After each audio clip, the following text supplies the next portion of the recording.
Welcome again and good morning. This is Satyakant again. Welcomes you.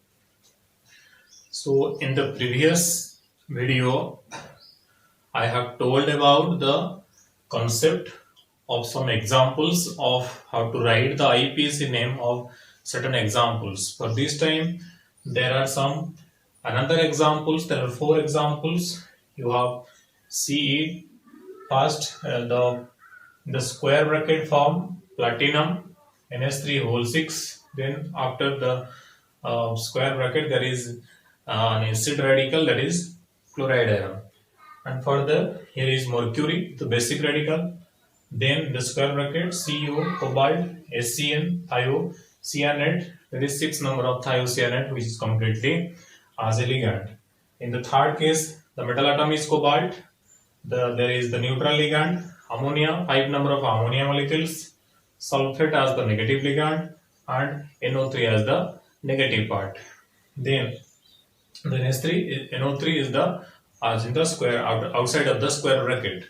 The last one is NH3 whole 5 Cr OH Cr NH3 whole 5 Cl5.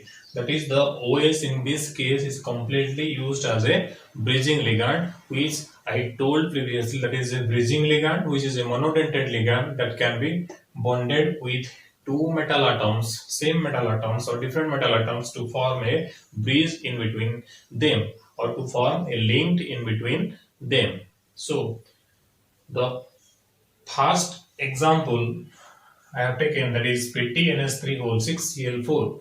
That is, this is the basic radical cationic part and this is the acid radical anionic part. So to clear this name of the IUPAC name, first of all we have to calculate the oxidation number. So in this case ammonia is completely 0, that is 6 into 0 is equal to 0, platinum taken as X and chloride ion minus 1 into 4. So completely the oxidation number in this case is 4, that is IV, written as Romanic letter IV. So for this time, first of all we name the complex part, because the complex part is the first part. Here there is no basic radical, this is the basic radical, there is no prefix or basic cationic part.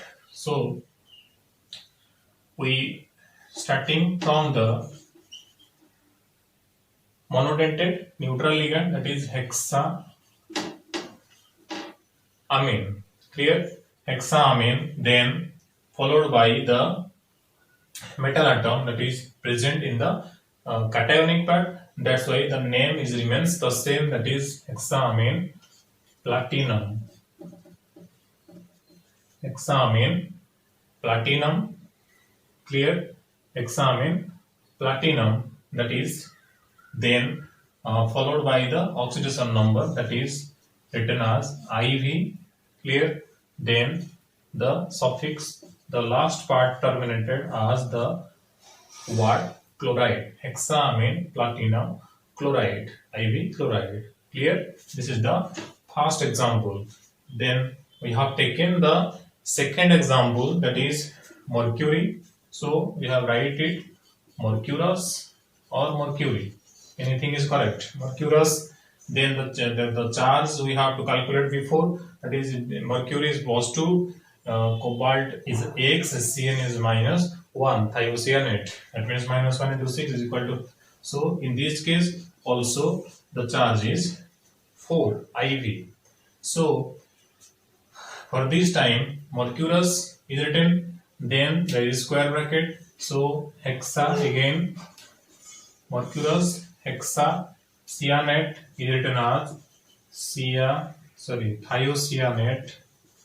Thiocyanate is written as thiocyanato. That is the last E letter of cyanate, thiocyanate, is replaced by the letter O. So the name comes, that is thiocyanato. Then thiocyanato, then there will be some space, that is written as cobalt. Cobalt, but this time the cobalt atom is present in the anionic part, because in the previous part there is Hg2 plus, that is a cation, so this is present in the negative part. So the cobalt is converted into cobaltate. mercurous hexathiocyanato cobaltate in the bracket, that is written as IV. Clear? This is the second example. In the third example, we have taken the charge, that is ammonia. In case of ammonia, that is 0, 5 into 0, sulfate minus 2, it is minus 1. So total the charge is here plus 3, that is written as triple I. Clear? So this is the basic complex part, this is the anionic part. So we have to write the name, that is here amine is a neutral ligand, so it comes, that is remains the same name pentaamine, because it is a monodentate ligand, it termed as penta. If there is polydentate ligand, then it is named as pentakais. Clear? So amine, it is sulfate, that is sulfato. Clear? Then because it is a negative ligand, so sulfato starting from S, amine starting from A, so it is written as pentaamine. Clear? Pentaamine.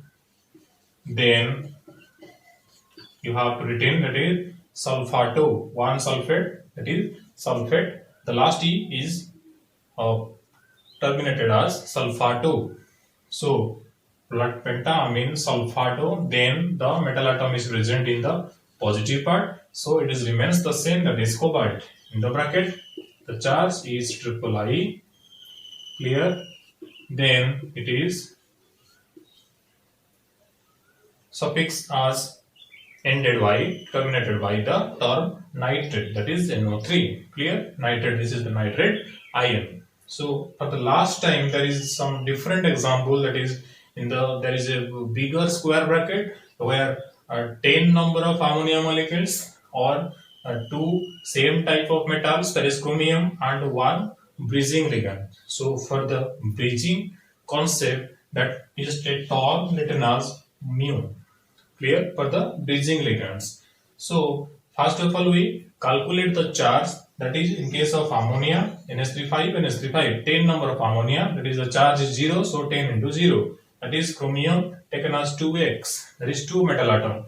Then OH minus, simply minus 1, that is chlorine as minus 1 into 5, so minus 5, this is minus 1, so total 2x is equal to 6. This implies x is equal to, here in this case this is plus 3. Clear? So starting the name, that is pentaamine. Clear? Pentaamine, this is the cationic part for chromium, it is written as pentaamine chromium. Clear? Pentaamine chromium. Inside the bracket, you have to written triple I. Clear? Triple I, pentaamine chromium triple I. Then there is a hyphen, then you should written the mu. This is for the bridging ligand. So marking of bridging ligand, mu, this is hydroxide ion, so you have to write hydroxido or hydroxo. Clear? Any term is correct. Hydroxido, again hyphen, again the same, that is written as pentaamine.